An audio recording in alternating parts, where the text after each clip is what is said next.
All right, welcome everybody to our monthly on Mondays faculty development series.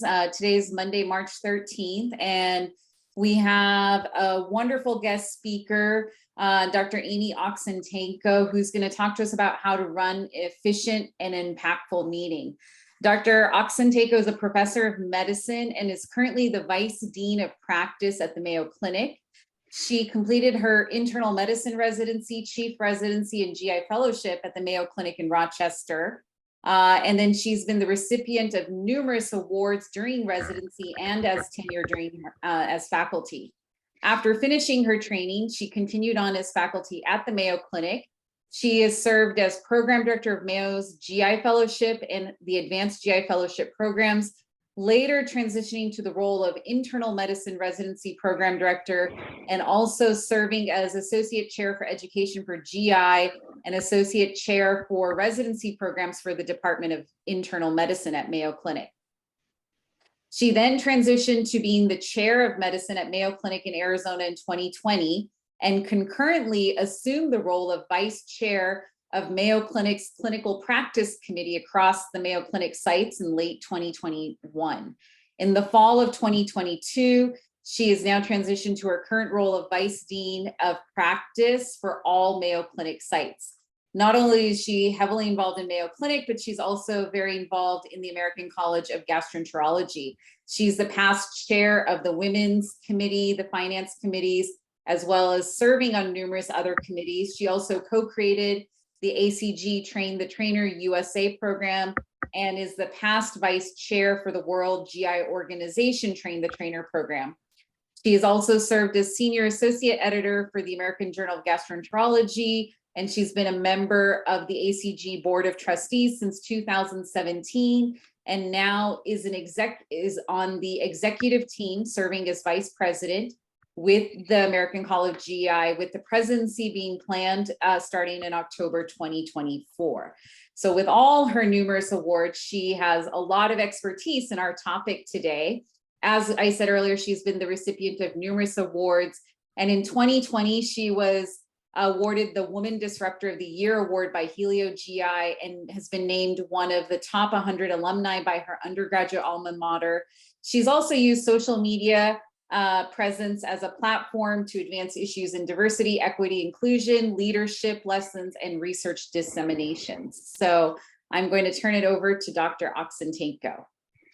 All right. Well, thank you for that kind introduction. It's so great to meet with you all tonight. So I'm in Chicago at a hotel. So if I look a little yellow in my skin, that's just the beautiful hotel lighting that I have going on. And if you see more of my screen than you usually do, that's because Murphy's Law, when your IT Zoom needs an update from your institution the day you're giving a talk. So glad I logged on early. That's what you need to do for a talk to prepare early. Same thing you need to do to make sure your meeting is going to run efficiently. So I really don't have any disclosures or conflicts, but I will say I attend and run many meetings and I get paid for them because they're part of my job. So I guess you can consider that a conflict or disclosure.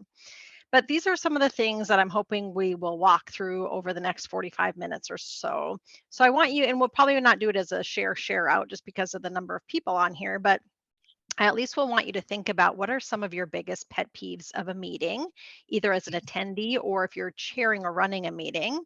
And then I want to walk through the 10 steps of how you can hold the most effective meeting. So again, I won't have people share, but I want you to just spend a moment thinking, what is your biggest pet peeve in a meeting as an attendee?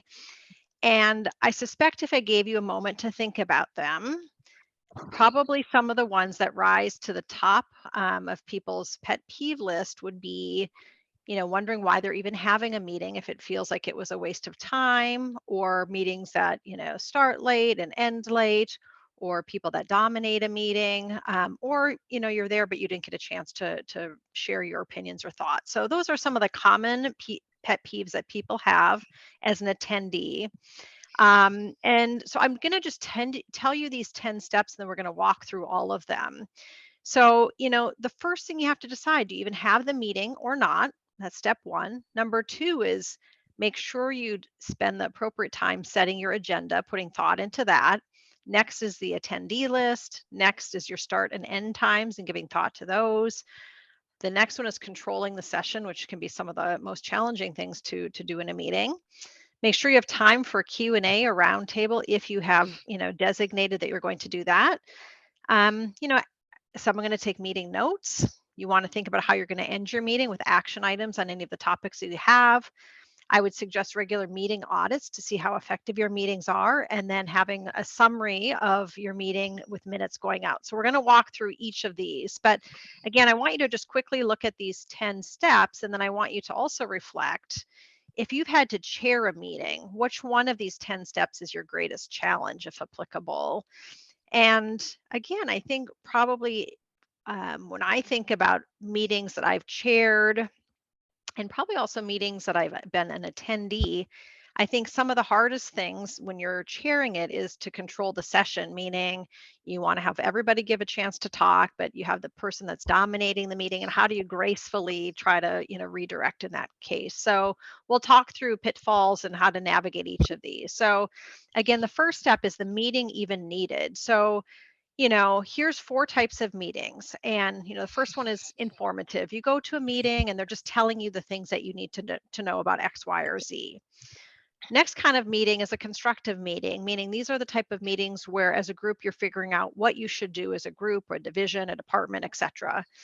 The next one is kind of more executive level function at a meeting, like, okay, we know we need to do something. How should we do it? And then finally is the type of meetings where it's more legislative, where you need to make and confirm decisions to move on. And in many meetings, you might do all of these things within a given meeting.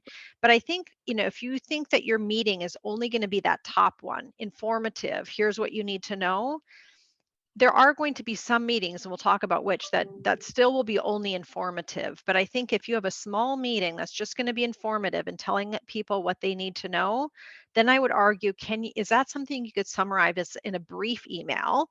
And if so, then why have a meeting? Now, you can see the word brief is in capital letters, because what I would say is, if you give thought and say, oh, I could put this all in an email, but it's a single space, multiple paragraph long email where you have things in there that people need to like make action items on or whatnot, people are not going to read that email. So the email has to be brief, bulleted, organized. And if there's anything that they need to do or act on, it needs to be very clear in that email. So that's the first thing, is the meeting even needed? And here's some really interesting facts that, again, we probably have more meetings than we need to. So, first of all, only 50% of the time spent in meetings is effective. A lot of the times it's just repeating things that have already been said, or just, downtime that's not highly effective. So just make sure you're making the most of the people's time that is in the meeting. Interesting that executives consider 2/3 of all meetings to be failures, which, again, I don't know how that data was collected, but it's kind of sobering if you're running a meeting, knowing that 2/3 of your meetings might not be that successful. But if you look at the amount of money that's wasted each year in ineffective meetings, thinking those people could be doing effective work, whether it's seeing patients or running a company or something else, rather than spending that hour in a meeting. So again, that's how you need to think of these meetings. This is people's time, and in a way, an institution's money. So just make sure that you're using it most effectively. Here's I think a nice table that just shows, again, it's not all inclusive, but pretty helpful. Like, what are the things that could be emails? Reminders, deadlines and due dates, minor issues, task assignments, forms, paperwork, checking in, and obviously if you're giving private feedback to someone.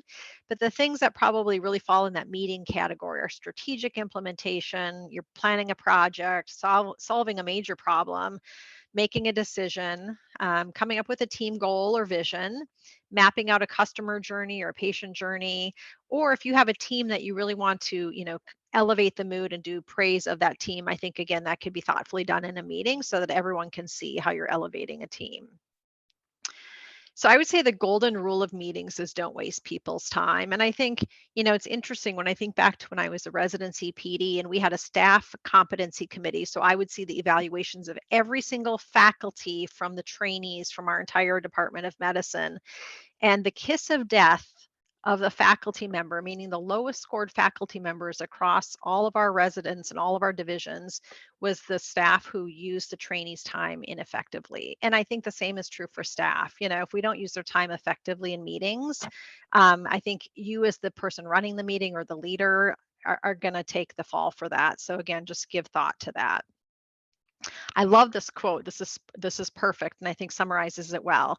Meetings should be like salt, a spice sprinkled carefully to enhance a dish, not poured recklessly over every forkful. Too much salt destroys a dish. Too many meetings destroys morale and motivation. So again, I think it's thoughtful and it's okay to skip a standing meeting if you don't have enough items to talk about. So the next is, the size of your meeting. And again, this is going to be a bit out of your control based on what the meeting, is about, who it's with. Is it with a division, department? So that obviously determines the size for most meetings. And again, these terms are really probably less important, but they deem something as an assembly if it's 100 or more people. And when you have that many people in a meeting, this has to be largely informational when you go back to those sorts of functions at a meeting, because with that many people, it's really going to be hard to make that interactive and not be disruptive. So that's going to be informational. They're going to be listening to speakers, disseminate information. Then you have kind of these middle-sized meetings, councils, maybe 20, 30, 40 to 50.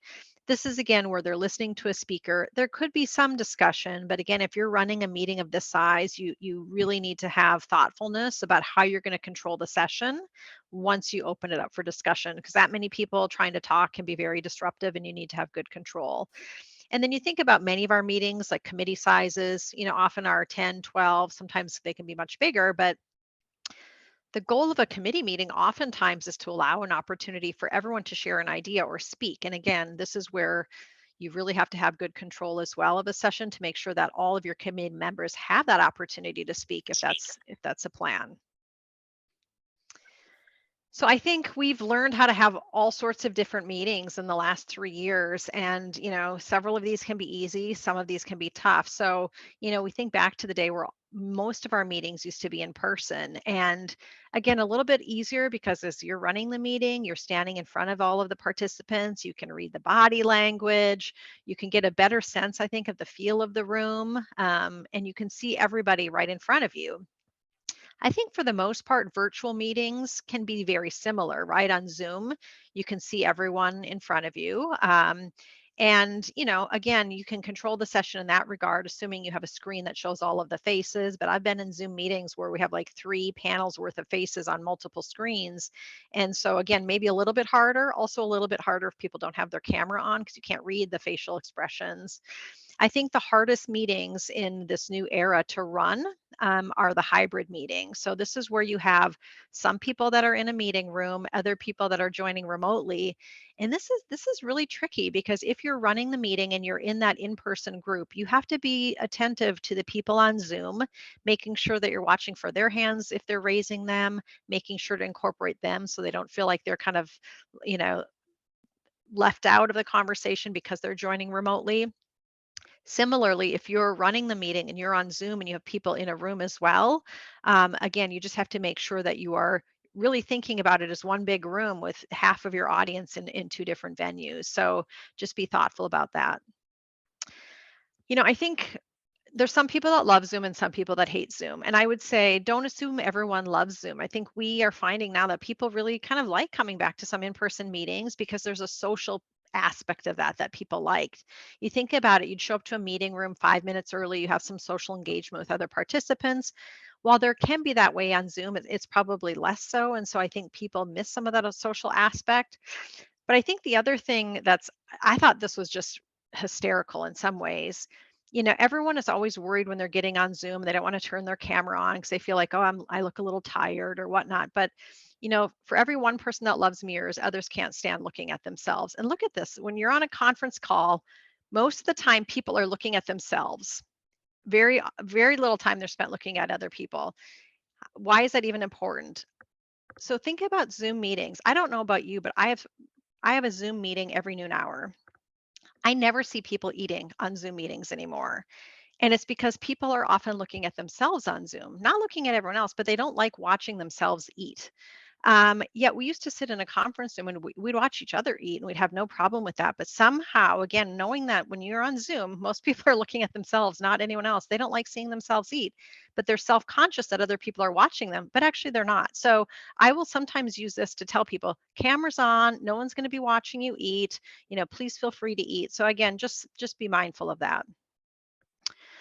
All right, the next step is setting your agenda. And again, this needs to be given pretty significant thoughtfulness for it to be a successful meeting. This is really your compass. If you have not set your agenda, you're going to just kind of free flow and it's probably not going to go as well, or you're not going to accomplish as much.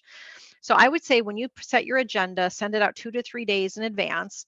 If you send it out much further in advance than that, people will often lose it in their email, they'll file it. So again, 2 to 3 days in advance is that sweet spot, allows them to look at the things. If there's any pre-reading, it gives them time to do that.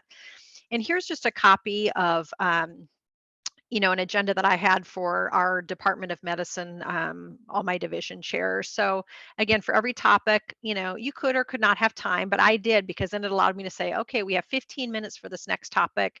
I'd put the topic, I'd put the presenters, if there's attachments, and then I'd often mark the purpose. Is it just informational? Is it something that requires an approval? Is it require a discussion? Those sorts of things and a decision. So I think it allows people to know if you're going to have a topic that will require a decision, sometimes they'll maybe do a little bit more pre-reading in that category.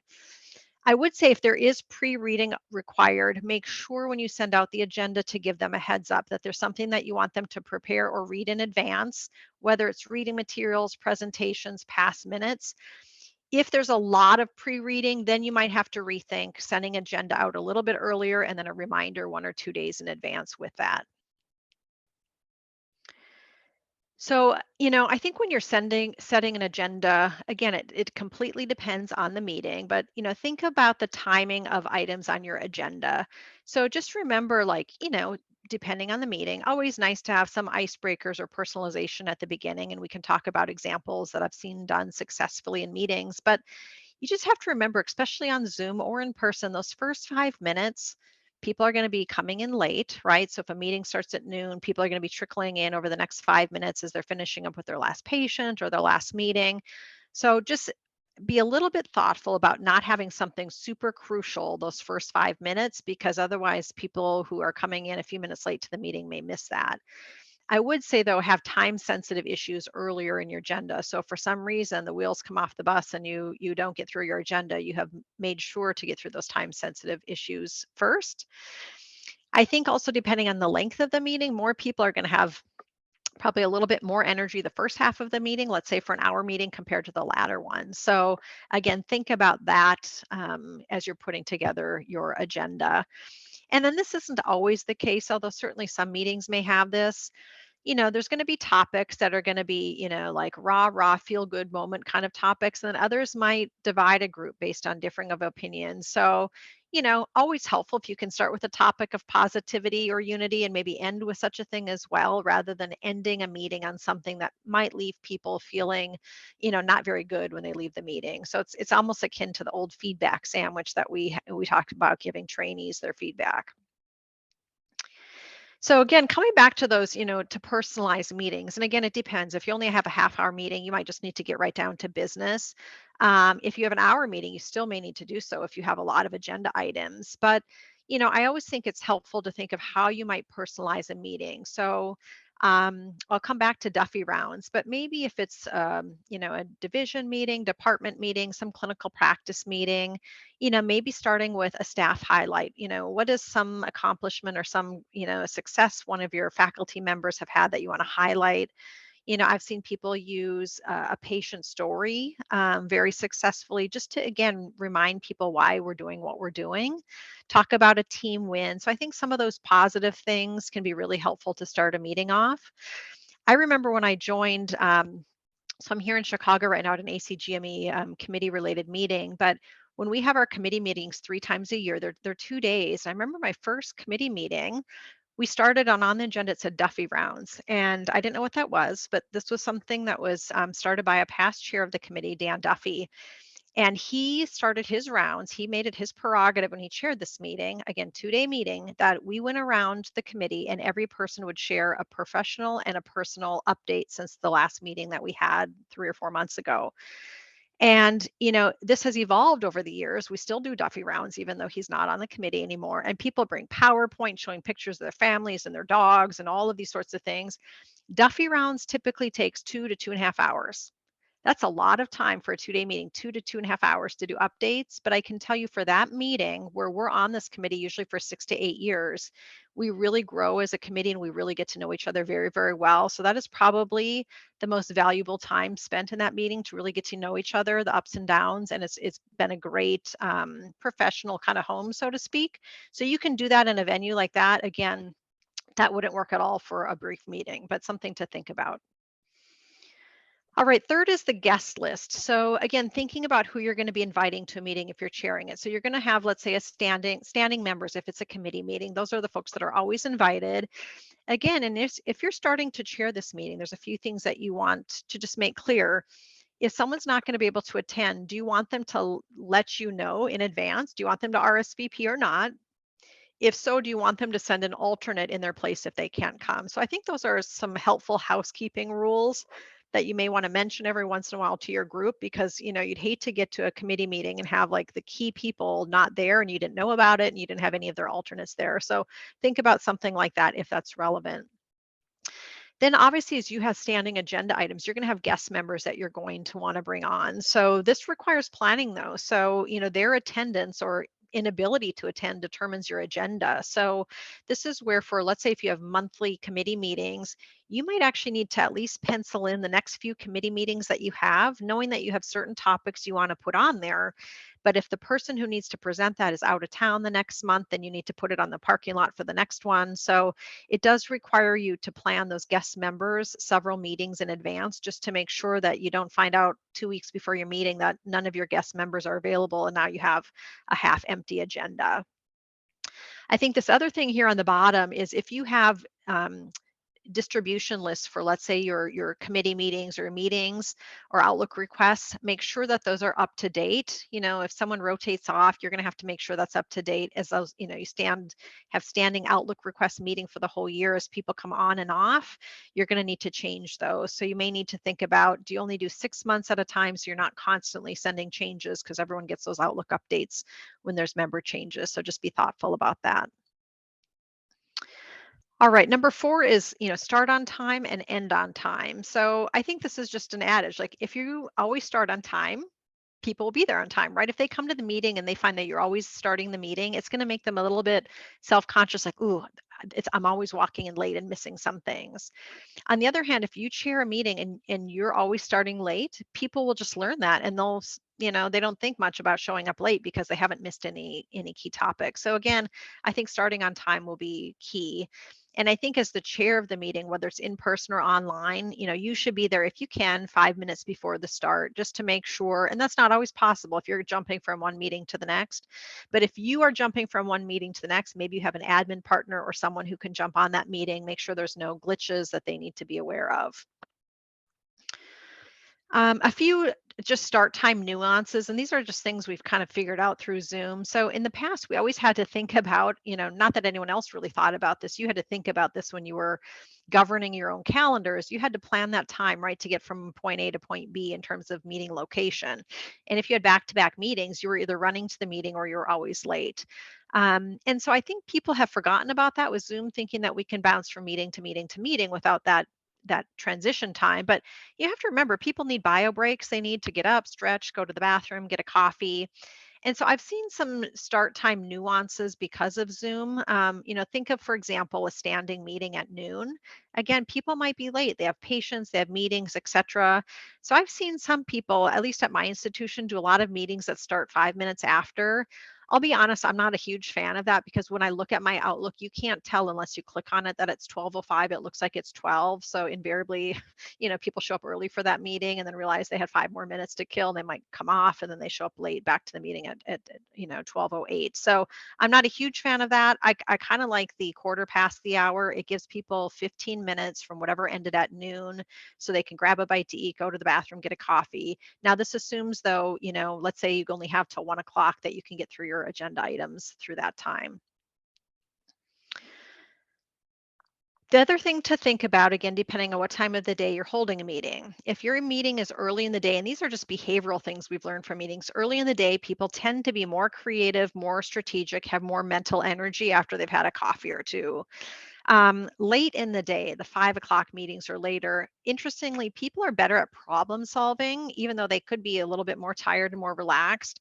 They tend to be less distracted as well, which again, maybe not everyone is in that case because people are thinking of things they need to get home to, but they're less distracted because they've already gotten through their day, gone through their clinic, gotten through the rest of their meetings. So again, it just may make you think about your meetings and what you might expect from the energy or the creativity at those meetings, depending on when they are. But like I said, the kiss of death, in addition to wasting people's time by having a meeting when it's not necessary, the other one is, running over time. So again, it's almost like people who give talks, they run over time. You just don't want to do that. So just be very thoughtful. If I can tell I have a meeting that's, supposed to end at 1 and I can tell like there's a few things we're wrapping up, I will give permission. I will apologize. I will give permission to drop off the Zoom if they need to, and if a few people stay, if we just need to get a final thing on something. But again, be very thoughtful about that because people will feel compelled to stay for the meeting until you're done.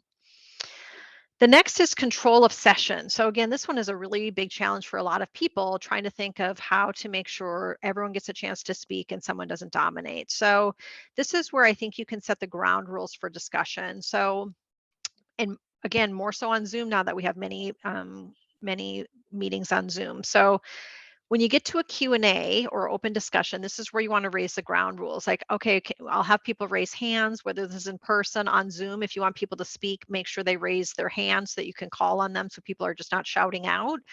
I've been at committee meetings where we all have, let's say, name cards in big committee meetings, national meetings, just so people don't have to raise their hand for, 10 minutes until it's their turn. I'll have them flip their name card up so you can see who's waiting to talk. So think of some of those things so that you can make note, and do it orderly.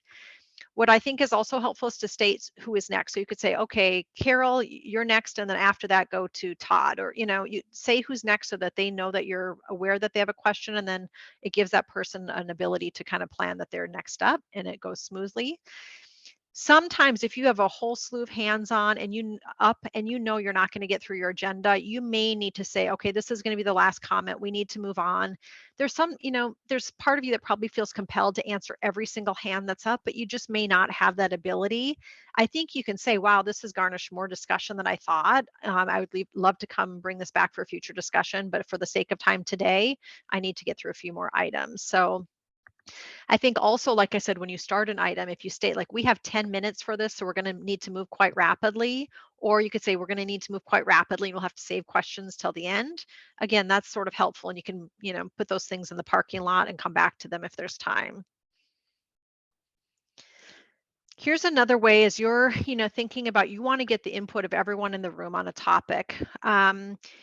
So obviously if you're asking them for input, you then need to be quiet and let your group give collective input. And here's what you may do in such a setting, because again, you all know your colleagues or your committee members. You likely can anticipate who's going to be the first one to jump in. Sometimes that's the most senior members. And sometimes when that happens, the more junior members may really not give input then because they feel like the most senior person has spoken. So what you might want to do when you have like a pretty significant gradient from people from junior faculty to senior, this is where instead of just leaving it open for people to raise their hands, you could call on people like, okay, I'm just gonna go around and ask people for their input and maybe start with a few of the more junior faculty first, and then progressively move to more senior people. That can move takes away that power differential, and it may allow some of the richest kind of ideas to come from those junior faculty who otherwise may feel like they don't feel comfortable speaking up once someone senior has spoken. So I think we've all seen all sorts of personalities at meetings, right? And these are just a few here. The person who dominates, the one who just repeats, something that's already been said several times. There's the people who might critique many of the ideas, and then there's that kind of those silent people who hold back and you really don't hear them much in a meeting. Um, So I think, this is where you just have to give permission for those to be vulnerable. Again, I sometimes you could say like forget titles and seniority when you, especially if it's an idea generating session, you want to hear from everyone. So just be thoughtful that you call on everyone. And, again, the person who's dominating, you need to figure out a way to shift that. When it comes to, we've all been in committee meetings where everyone raises their hand and you feel like we're just repeating the same things. If you see a lot of hands up and you feel like you're just circling on a topic, then what you could say is, does anyone else have any new idea to add? We've heard a lot of great ideas. If you just want to reiterate something that was already said, we've heard it. If anyone has anything new they want to share to advance the conversation, keep your hands up. So that's another way that you can move things on. I think when you think about those silent attendees, like those may be the somewhat introverted people that are really deep thinkers. So you don't know, are they introverted and that's why they're not contributing? You will probably know that if you know your audience or your committee group. Is it because they're in hostile disagreement of whatever you're messaging or telling them? Are they distracted? Are they on the phone? Like any one of those could be the case. But if it's that introverted person, that quiet thoughtful person that doesn't usually say much, but when they do, it's pretty meaningful. Sometimes what I will do in advance when I see an agenda and I think, oh gosh, this committee member really has some experience. I really hope that they share their opinion. What I've done in cases like that, and other people who've chaired meetings have reached out, I've seen to other people in this case, maybe email that introverted person, before the meeting and say, hey, agenda items, X, Y, or Z. You really have some great experience in here. I'd love to hear your thoughts. So think about things that you would love to share with your experience when we get to that topic because I'll call on you. So again, they like a heads up. They don't like being put on the spot if they're true introverts. That could make them uncomfortable unless you give them that ability to plan. So the next thing is voting. Sometimes when you get to a committee meeting at the end, you need to come to a consensus. And this is what I learned when I was a residency program director when we were putting our match list together. We'd spend a whole week putting our match list of 500 applicants together. And towards the end of the week, people were fatigued, no doubt. And when I would ask for a show of hands to, who wants to vote for candidate A or B, what I could just see watching the room, this was in person, there was one of my associate program directors who was always laser focused the whole entire week, just always. He was not distracted by email, his in basket, anything. He was laser focused.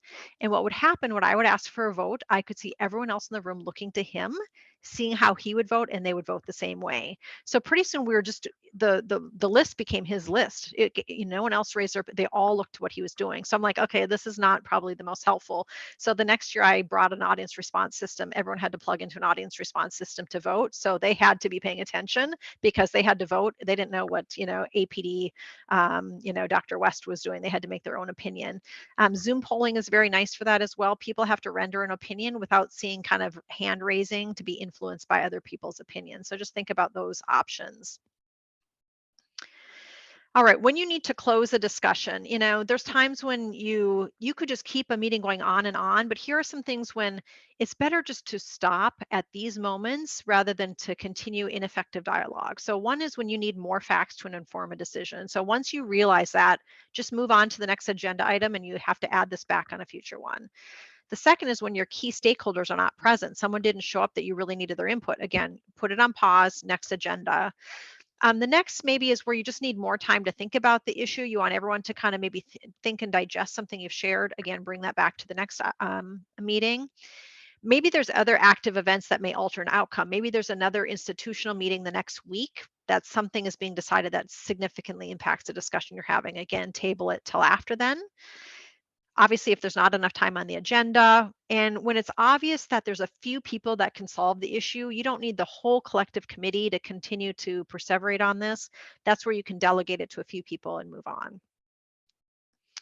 So a few things you want to avoid to make people's best use of the time. One, don't have the meeting time be time to edit and draft minutes. That's just, sitting there and watching people edit a document together in a committee meeting is just a really bad use of people's time.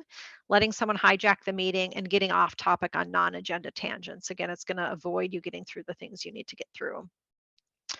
Here's just a few other Zoom nuances to control session on Zoom. Again, cameras on or off. I try to tell people when I'm like running a committee meeting, that I want cameras on because it's helpful for me to see. Like if they're driving, obviously I don't want their camera on, but I think again, having that as an expectation for your committee meetings is helpful. Again, I know it seems silly, but giving people permission to eat. People have resorted now to finger foods that they can just easily pop in their mouth because they don't want to bite a sandwich. It's just the craziest behavior that we've created from Zoom. But muting microphones when not talking, use the chat as needed, but maybe you need someone to help monitor that if you're running the meeting, watching for hand raises. And then if you have different presenters coming, make sure you have asked for copies of all presentations. Again, I had challenging screen share when I first started this meeting today, just because my Zoom, I had to go to the web one. So make sure you have copies, because if your presenter has issues with sharing or they're at a computer where suddenly they realize they don't have it, then you can pull it up for them. But in that regard, here's a few other nuances, and I've experienced all of these in various meetings. So make sure there's always more than one host. Sometimes I've had the host be an admin, and then that admin and partner has the day off and no one else can control anything in the Zoom. So that's a big challenge. Or they can't let anyone in. So the other thing is, do attendees need to be allowed in? A host needs to do that. And again, if you're the only person, that could be distracting as you're trying to run the meeting. Again, do others need to screen share? Make sure they're a co-host, and make sure, like I said, your admin is not your only host. So I've had meetings where that's been the case. Someone set it up that way. Everyone needed to be allowed in. So I was getting all these emails and text, like I can't get in, and so again, you had to create a whole new Zoom link and a urgent, thing, send it out. So just make sure that you have your settings set up if you run regular meetings.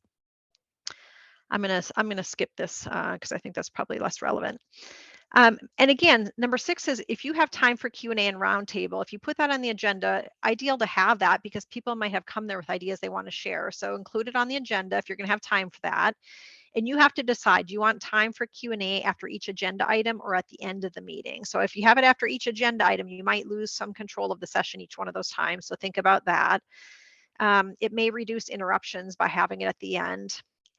Then I do, again, when I was with all my division chairs, when I was a Department of Medicine chair, I'd do kind of around the table. I'd want an update from each of them. So again, if you tell them at the beginning of the meeting, at the end, we're going to do round the table, ideal if you do that, right? You don't want the meeting to go and you have like 1 minute for that. You're never going to be able to get around the table. So what I do on Zoom, because in person, you could just go around the table. That used to be easy. On Zoom, because everybody's looking at a different order, again, I will always give a heads up. I'll say like, okay, Jewel, you're next, followed by Stephen. And then once Jewel is done, I'll be like, oh, say, Stephen, you're up, followed by Mary. So always give a heads up of who's next. And this round the table probably only works if you have 10 members, because even if they each speak for only 1 minute, that's 10 minutes of your time. So again, think about the time that you would need if you're going to do a true round the table, getting everyone's input or update on something. Next is notes and minutes. So again, when you think about, whatever meeting you're running, you're going to want to put some thoughtful notes, especially if you have to, send them to someone else to put on, their kind of minute items or whatnot. So usually has the date, the attendees, the agenda topics, the details, the next steps. It's helpful if you have these notes or minutes because someone who missed that meeting can get up to speed very quickly. But you have to decide who takes notes. It shouldn't be you running the meeting because again, that's going to be very distracting. So do you have a vice chair, an admin assistant? Do you have someone you can rotate that to? So again, think about that. And you just have to decide. I'll show you 2 examples. It can be very minimal or it can be very detailed. That's completely up to you and depends on the nature of the meeting. So again, here's an example. This was, an old ACG Women in GI Committee meetings minutes that we had to turn in. So again, all the participants, call to order. You can see like this was almost a verbatim with some bulleting of things that went on, very detailed of who's doing what, etc. So again, that's very helpful if this is like a once a year kind of meeting, lots of details. Again, you have to have someone taking careful notes, and it can't be you because there's no way you could be writing all that out and running a meeting. When I was a Department of Medicine chair, I made our meeting summaries very, very easy. So usually when we had a meeting with all of the division chairs, usually my admin partner and I would have some announcements, and then we'd have maybe 3 or 4, maybe 2 to 3 agenda items. So what I would do is we basically took a PowerPoint and we basically just bulleted the, one-liner about each of the announcements that they would have missed. And then we put the agenda topics, and if there was any action item from that they needed to know, we just put a few bullet points. So again, they usually can go back and have all of the slides that would have been on a previous attachment in the agenda, but we made this our executive summary very, very easy, a couple slides after each of our big meetings in that regard. Because people don't have time to read meeting minutes. How many times do you go back and actually read verbatim these very long meeting minutes? No one does, so make it digestible. Next is you want to end with action. So when you're ending a meeting, you want to think about what are the next steps for any items, and you want to define those. Like, first of all, who's responsible for that action item? What is needed from them? And then you want to give them a timeline for action. And so when you give them a timeline, okay, over the next 2 months, so and so is going to do, X, Y, or Z, and I want you to come back in 2 months to this meeting. So then what you want to do is at that time, put that in the parking lot for your meeting, 2 months from now. It allows you to, again, set your agenda so you don't forget about that. It keeps people accountable. There's nothing worse than having assigned someone some work and then you never circle back to them and they've done this work for nothing. So it allows, others to see that, the work that's been completed. And I think when you delegate it to your team members, allows them to shine, showing they followed through. And if they don't follow through, then again, it also, I think, is very helpful to know who should be on your team and who should not be on your team. Next is do some regular meeting audits. So this is, again, self-reflecting, but also probably getting the input of a few others of how successful or effective your meetings are. So again, this totally depends on how often your meetings are. If they're weekly or monthly, you might do them more often. If they're once a year, again, it's a little bit harder because you only have, one shot once a year to get that meeting right. So the things that you should ask yourself, is your agenda too full or too light? So if you never get through the agenda, then you probably have too much on your agenda and maybe you need to meet more often. If the agenda is too light, it either means you probably haven't given enough forward thinking to that agenda, or you're meeting more often than you need to. And maybe you can drop every other meeting and free up people's time. That helps answer the frequency question. I think I would look to see, does it conflict for many in terms of the time? So again, if you have a standing 7 a.m. meeting, you might have like half your audience not there because they have childcare, drop off issues, all these sorts of things. And then I think at least once a year, excuse me, you should ask is the membership accurate? Are some people contributing less? Maybe they need to rotate off that committee. Maybe there's someone new in a role that you think should come on. If you're having meetings outside your home institution, and again, in my new role, I have meetings across all 3 Mayo sites, 3 time zones. So again, lots of navigating different meeting times. So you have to consider time zones for sure. So even what works best for you may not work, best for someone who's 2 hours earlier than you. And just know it's not always going to work for everybody when you have different time zones. So again, in that case, you may want to vary your meetings so it doesn't always punish one person who lives in a certain areas. But I would say evening meetings are better than morning if it's something across different time zones, because the early morning is really challenging if it's before the 7 or 8 o'clock hour. And then finally, number 10 is meeting follow-up work. Again, if you're going to have those minutes and notes that you put together, you should disseminate them pretty, time sensitive to when the meeting is ended. And now this is not a science, like this is just some recommendations. If it's an early morning meeting, maybe you can send those out the same day. And again, if you can't, then maybe your meetings are far too onerous. If it's an afternoon meeting, you can send it out the next morning or give yourself another 24 to 48 hours, but probably in the same week. Otherwise, people will probably never look back at it. But make the action items very clear that they need to do before the next meeting. I also usually like to put when the next meeting date is to make that clearer so they can check their Outlook to make sure they have that on their agenda. So a few summary points. The most important question to first ask yourself is whether a meeting is even warranted or if an email can suffice. Again, assuming it's a succinct email. Take the time to be thoughtful about your agenda, because without that compass, you're going to be challenged to lead and you're just going to go astray. I would say control of session is often the biggest challenge for leaders, especially new leaders. So knowing when to redirect and move on is absolutely key. And you have to, I think sometimes people are worried about offending people, but again, you just have to do that. Take control. And remember that in-person and Zoom meetings each have their own unique challenges, but effective leadership can overcome them. So I look forward to your discussion and questions. Thank you, Amy. That was fantastic. I think those are really great practical tips for all of us. We want to invite people to actually unmute, or you can actually post questions in the chat and Brian and I will moderate. Brian, do you want to start off with a question?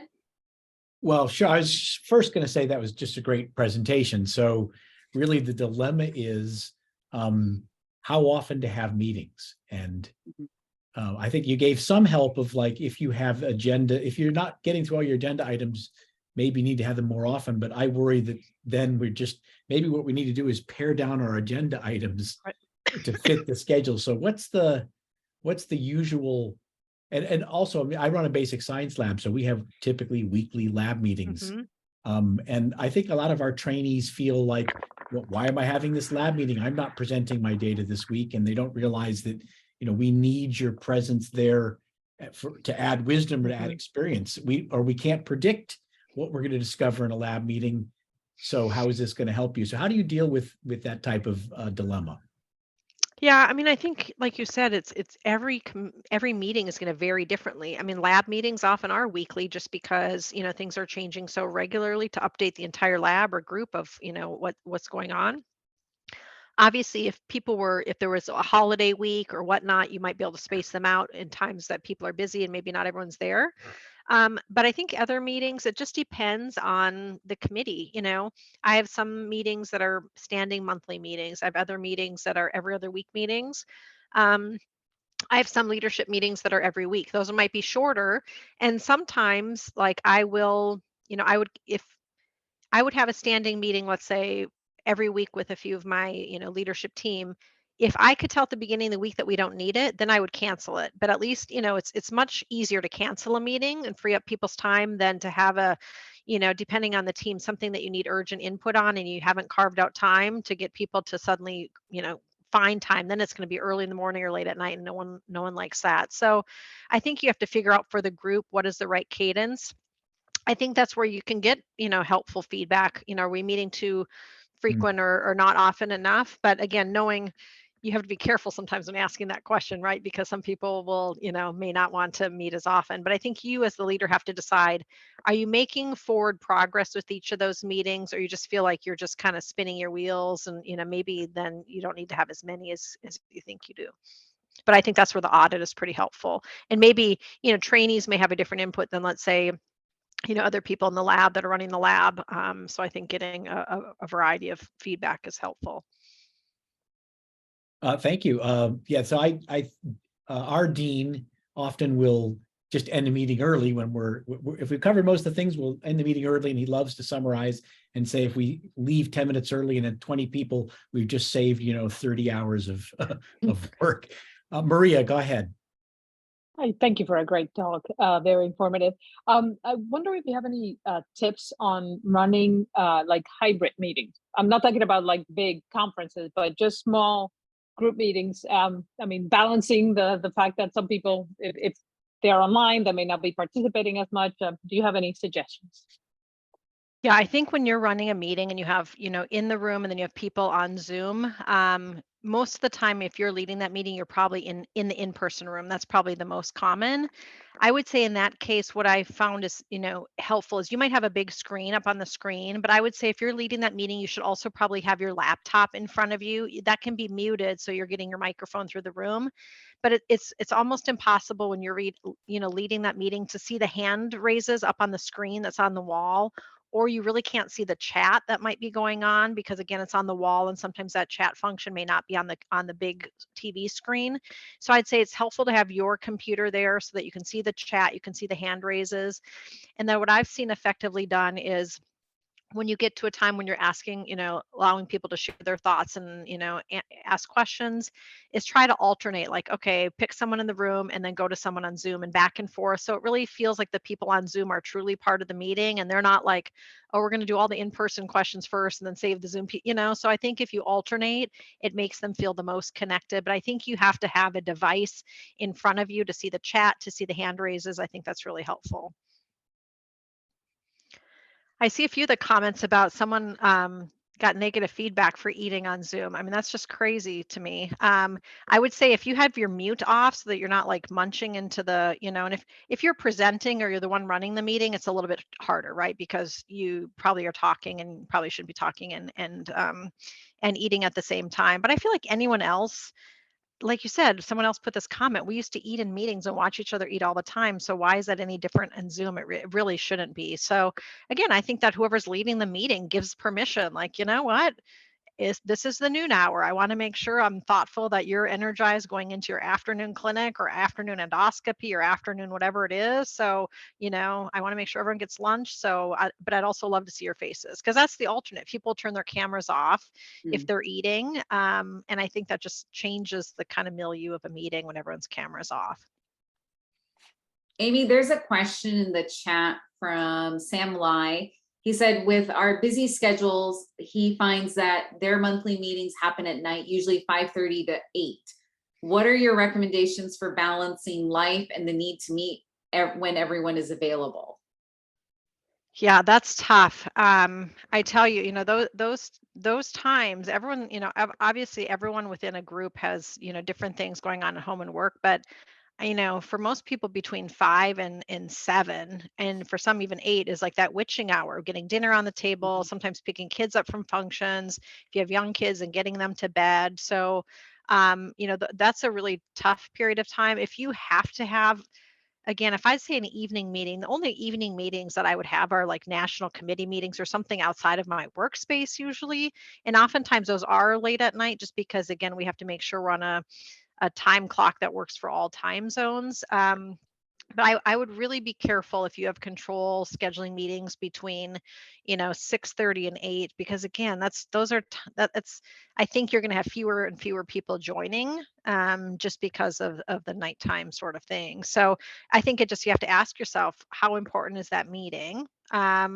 And if it's, whether it's a divisional meeting, department meeting, if it's that important, is there time during the noon hour or something, to make that available? I just think that's a really hard time of the day.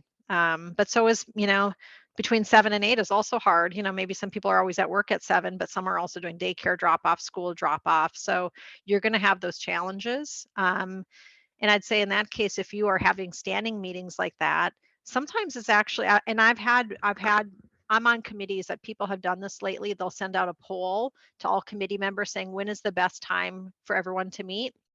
And they'll have people vote like 7 to 8 a.m., noon, 5 to 6, other things. And, if there's kind of a tie and equal between 7 a.m. and 5, then maybe every other month you alternate, because maybe someone will always miss the 7 a.m. meeting. But if you alternate, maybe they can make the 5 o'clock one work. So again, really tricky. In an ideal world, we'd have just things within the confines of our workday and wouldn't go outside of that. But I know that's not always possible.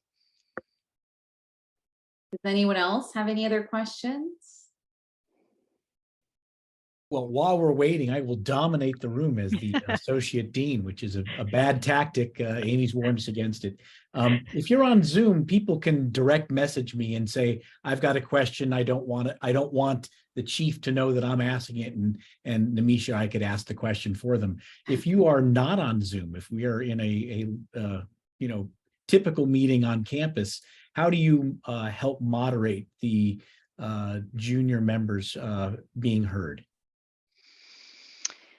Yeah, I think, again, if it's in person, I think you just, trying to draw them out and calling on them. Again, you might know the personalities best. Again, that someone might be horrified if you call on them, especially, but all it takes is, someone checking their email or on their phone, and then you call on them, and then suddenly they're quite attentive the rest of the meeting because you caught them off guard. But I think depending on if you have enough breathing room in your meeting to just say, I want to pause. Is there any other thoughts? Anyone else have any, thing that's really important? And if you haven't heard from a few people in the meeting, you could say, Chris, Sarah, I haven't heard from you. Anything that you'd like to share in order to draw that out? I want to come back to something you mentioned though, because the private chats, how you can send a direct message on Zoom. You have to be super, I do that not infrequently, with my admin partner or something like, oh, we need to make note of that or something, so I think it can be helpful. I would just say a couple things. First is, I would always beware anyone of putting anything disparaging in that direct message, because I have seen people accidentally send it to all, and then they're like, oh, I'm sorry, I didn't mean, so that could happen, and I've seen that happen. So just be very careful not to put anything negative in there. I've also heard, although I've run a lot of meetings, I've not asked for it, but yes, the chat transcripts, whoever's the administrator can see the meeting chat, even some of those direct things. So just again, it goes again to say that you should avoid any kind of negative things that you don't want anyone else to read. There's a question about, how to be more effective in your time utilization. So how long should a one-on-one meeting be versus a group meeting of like 5 to 6 members? Do you have any tips for that?